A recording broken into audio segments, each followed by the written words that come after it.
Hello students, आज हम पढ़ रहे हैं वर्कशीट नंबर 28 जो कि साइंस की 10th क्लास की है। वर्कशीट हमने समझनी इससे पहले वाली वीडियो में शुरू कर दी थी, क्योंकि इसके अंदर बेटा बहुत तीनों ही चीज़ें जो इसमें दी हुई है, मानव में वहन दिया हुआ है। बेसिकली मानव में शरीर के अंदर रक्त का संचार दिया हुआ है, और रक्त संचार एक चीज़ से तो होता नहीं है। उसमें हृदय चाहिए, वो पंप कर रहा है, तो उसमें रुधिर वाहिकाएं चाहिए, वो ट्यूब्स चाहिए जो रुधिर को लेके जा रही हैं और वापस लेके आ रही हैं। और रुधिर जो मेन उसके अंदर घूम रहा है वो है आपका रक्त। तो ये तीनों ही चीज़ें अपने आप में ही बहुत कुछ है।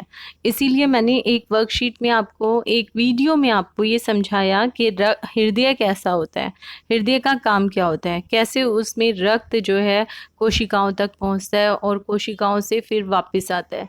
जो रक्त कोशिकाओं तक पहुंच रहा है, हृदय से कोशिकाओं तक जो रक्त पहुंच रहा था, वो कैसा रक्त था बेटा? सबको पता लग गया, वो तो था हमारा, ये जो पहुंच रहा है वो कैसा रक्त है? गेरा।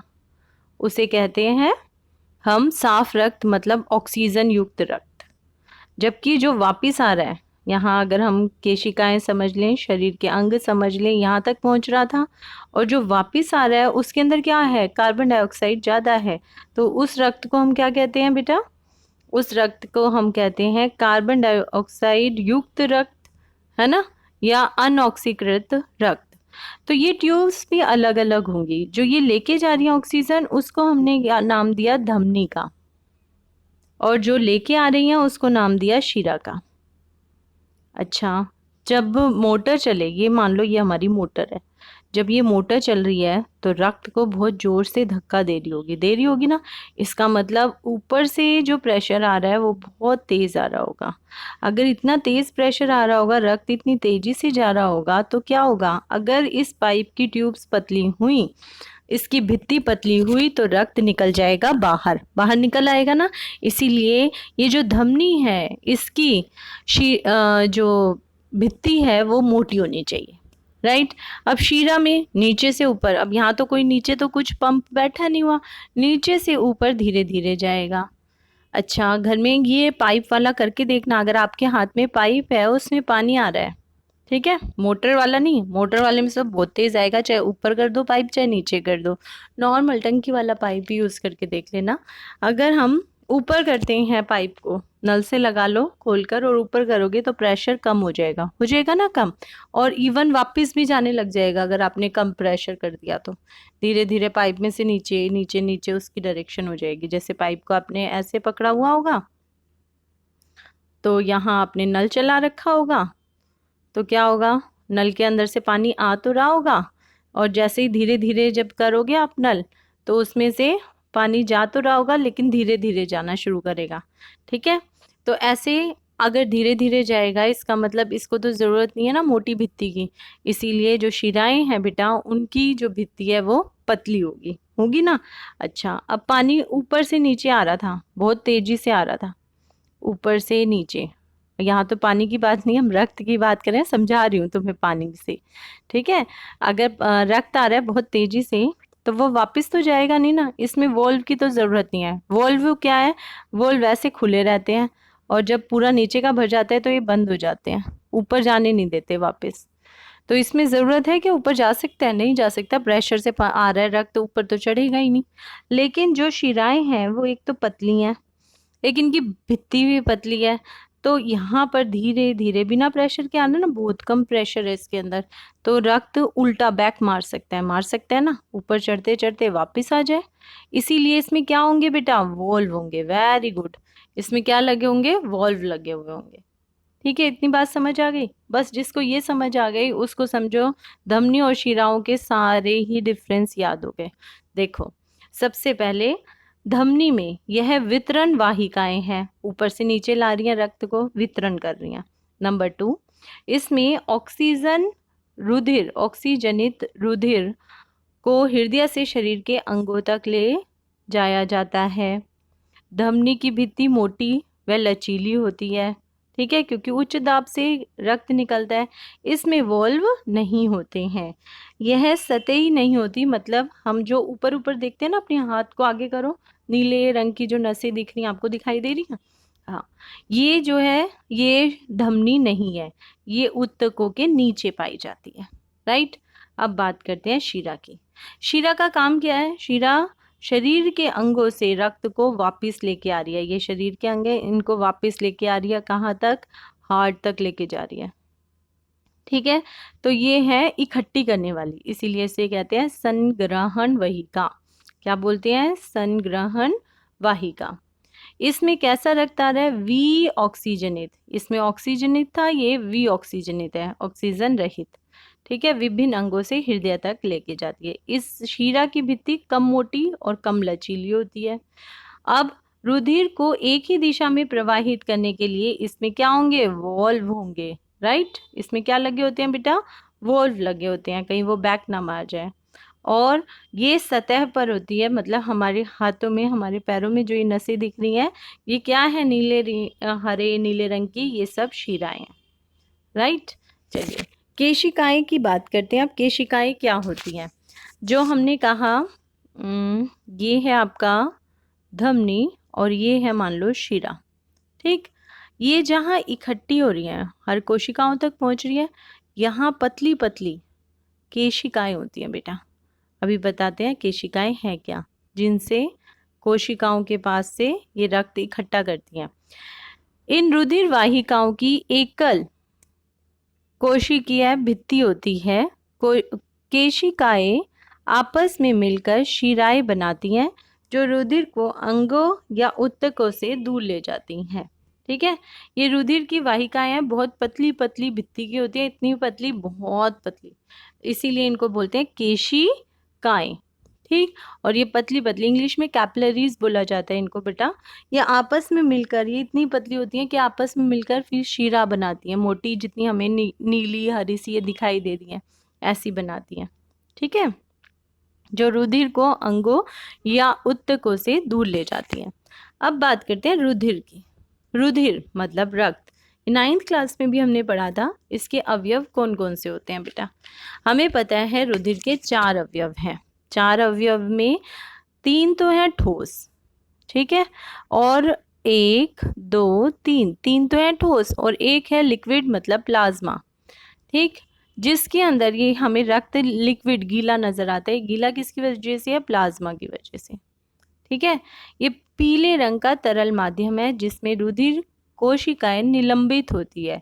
ये भोजन, कार्बन डाइऑक्साइड और नाइट्रोजनी वर्ज्य पदार्थों का विलीन रूप में वहन करता है। इसी की वजह से चीज़ें इधर से उधर जाती हैं। वहन मतलब ट्रांसपोर्ट होता है। राइट। चलिए अब बात करते हैं और इसकी अवयवों के, रुधिर के। तो रुधिर की कणिकाएं हैं, लाल रुधिर कणिकाएं जिसे RBC बोलते हैं, प्लेटलेट्स और श्वेत रुधिर कणिकाएं। ठीक है, तो लाल रुधिर कणिकाएं, जैसे कि लाल रंग किसकी वजह से है? लाल रुधिर कणिकाओं की वजह से। इनका काम क्या होता है? ऑक्सीजन और कार्बन डाइऑक्साइड का वहन करना। ऑक्सीजन को खींच के कौन लेके आ रही है? लाल रुधिर कोशिकाएं। इसके अंदर हीमोग्लोबिन मिलता है बेटा। हीमोग्लोबिन मानव में श्वसन वर्धक है। क्यों? क्योंकि हीमोग्लोबिन जो तत्व है उसके साथ ही ऑक्सीजन मिक्स होती है और एक यौगिक बनाती है बेटा, ऑक्सी हीमोग्लोबिन। नहीं तो ऑक्सीजन जाएगी ही नहीं। रुधिर के अंदर जो अवयव है, एक वर्णक है हीमोग्लोबिन, उसके साथ मिलकर ऑक्सीजन एक यौगिक बनाती है। इस यौगिक को बोलते हैं ऑक्सी हीमोग्लोबिन, जिसकी वजह से रक्त में से ऑक्सीजन हर कोशिकाओं तक पहुंच जाती है। ठीक, और कोशिकाओं से कार्बन डाइऑक्साइड भी रक्त में ही मिलती है और वो भी मिलेगी किसमें? हीमोग्लोबिन में। ठीक, तो लाल रुधिर कणिकाओं का एक काम ये हो गया कि ऑक्सीजन को लेके जाना और कार्बन डाइऑक्साइड को भी लेके जाना। ठीक है, लेके जाना और लाना दोनों को अलग अलग लिखने की जगह हमने क्या लिख दिया? वहन। हीमोग्लोबिन रुधिर को लाल रंग देता है, वो भी किसकी वजह से? RBC की। राइट, ये इसके 2 काम हो गए। प्लेटलेट्स क्या है? अब चोट लग जाती है तो चोट के ऊपर बेटा लाल रंग का थक्का जमना शुरू हो जाता है, मैरून कलर का, जिसे खुरंड भी बोलते हैं, है ना। चोट धीरे धीरे ठीक हो जाती है।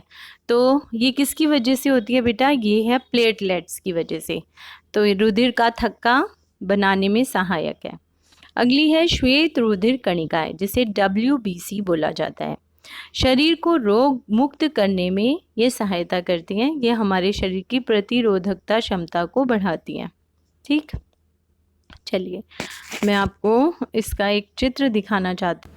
ये देखो बेटा, ये है हमारे रुधिर के अवयव, दिखाई दे रहे हैं। RBC सबसे ऊपर दिखाई दे रही है, ये रही। ये है WBC, ये है प्लेटलेट्स, और ये बोन मैरो है बेटा। बोन मैरो क्या होती है? हड्डियों के बीच में ये बोन मैरो है जहाँ पर रक्त बनता है। ठीक है, आगे चलिए।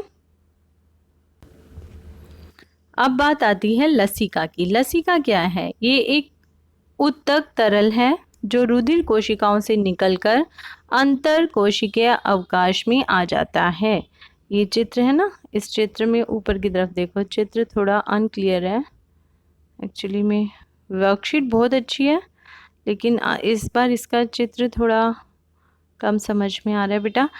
जहाँ पर ये आपको आर्टरी और वेन्स दिखाई दे रही है, धमनी और शिराएं, वहाँ पर बेटा ये एक तरल उत्तक है जो रुधिर कोशिकाओं से निकलकर अंतर कोशिकीय अवकाश में आ जाता है। मतलब शरीर में हर जगह नस तो नहीं है ना, नसें नहीं जा रही ना बेटा, रुधिर वाहिकाएं नहीं जा रही हैं।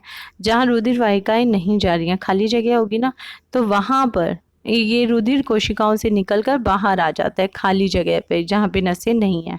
ठीक है, यह रुधिर के प्लाज्मा की तरह है लेकिन ये रंगहीन है। प्लाज्मा पीले रंग का था, इसका कोई रंग नहीं होता। इसमें थोड़ी सी मात्रा में प्रोटीन होता है। इसमें अधिक था प्रोटीन, किसमें? प्लाज्मा में, और इसमें थोड़ी मात्रा में प्रोटीन होता है। यह उत्तक से प्रवाहित हो संवहन में व शरीर के रोगों को मुक्त करने में सहायक होता है। कौन? लसिका। ठीक है, लिम्फोसाइट्स बोलते हैं। इस प्रकार यह शरीर के प्रतिरक्षा तंत्र में एक महत्वपूर्ण भूमिका का वहन करता है, मतलब महत्वपूर्ण भूमिका निभाता है। तो मानव हृदय का एक स्वच्छ नामांकित चित्र बनाइए। बना देंगे यही वाला चित्र, मैंने चित्र आपको दिखाया भी हुआ है। ठीक है, वही वाला चित्र आप बना दीजिए। दोबारा दिखा दूँ कि एक बार देख लो? बहुत अच्छे से इसमें दिखाया हुआ है बेटा, ऐसा चित्र बना देना। नहीं तो मैंने एक वीडियो बनाई है कैसे आप ड्रॉ कर सकते हो इजी से इजी, तो वो दिखा सकते हो। हिंदी में मैं इसके नाम आपको बता देती हूँ। ये आपका जो नीचे वाले होते हैं दोनों पोर्शन, उन्हें निलय कहते हैं। इस साइड वाला भी निलय है, इधर वाला भी निलय है, और इंग्लिश में इसको बोलते हैं वेंट्रिकल्स। ठीक है, ऊपर वाले को बोलते हैं अलिंद। ये भी अलिंद है और ये भी अलिंद है।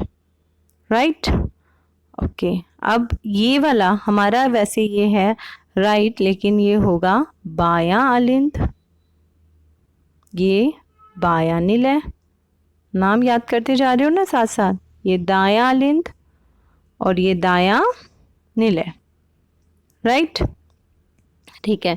अब मेन जो हमें दिखानी है वो चीज़ें सुन लो। हमें यहाँ पे दिखानी है, ये है आपका, ये है महाधमनी, सॉरी, ये है महाधमनी सबसे ऊपर जो दिखा रखी है। ठीक है, और ये वाली जो है आपकी, ये है ये वाली निलय है, और इंग्लिश में इसको बोलते हैं वेंट्रिकल्स। ठीक है, ऊपर वाले को बोलते हैं अलिंद। ये भी अलिंद है और ये भी अलिंद है। Right, okay. अब ये वाला हमारा वैसे ये है राइट, लेकिन ये होगा बायां अलिंद, ये बायां निलय। नाम याद करते जा रहे हो ना साथ साथ। ये दायां अलिंद और ये दायां निलय। राइट, ठीक है। अब मेन जो हमें दिखानी है वो चीज़ें सुन लो। हमें यहाँ पे दिखानी है, ये है आपका,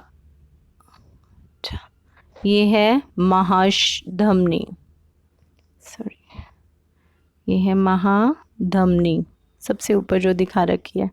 ठीक है, और ये वाली जो है आपकी, ये है ये वाली, ये है महाशिरा। ठीक है, ओके, और क्या है इसके अंदर? और है हमारे पास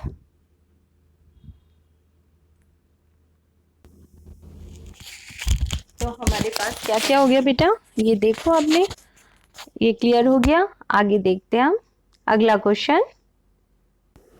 अगले क्वेश्चन की तरफ चलते हैं। अगला क्वेश्चन क्या है? अगला क्वेश्चन है महाधमनी और शिरा में अंतर लिखिए। लिख देंगे सारे बच्चे? जो मैंने आपको समझाया है ये बहुत अच्छे से मेरे ख्याल से आपको बता दिया है। इसके सारे पॉइंट्स लिखना जिससे कि सभी पॉइंट्स आपको याद हो जाए। राइट, नेक्स्ट क्वेश्चन देखिएगा। रुधिर के अवयवों के कार्य लिखिए। तो बिल्कुल सेम टेबल आप बना सकते हो, ऐसी टेबल बना देना, ठीक है। अगला क्वेश्चन, धमनी की भित्ति मोटी होती है, कारण बताओ, जल्दी से बताओ।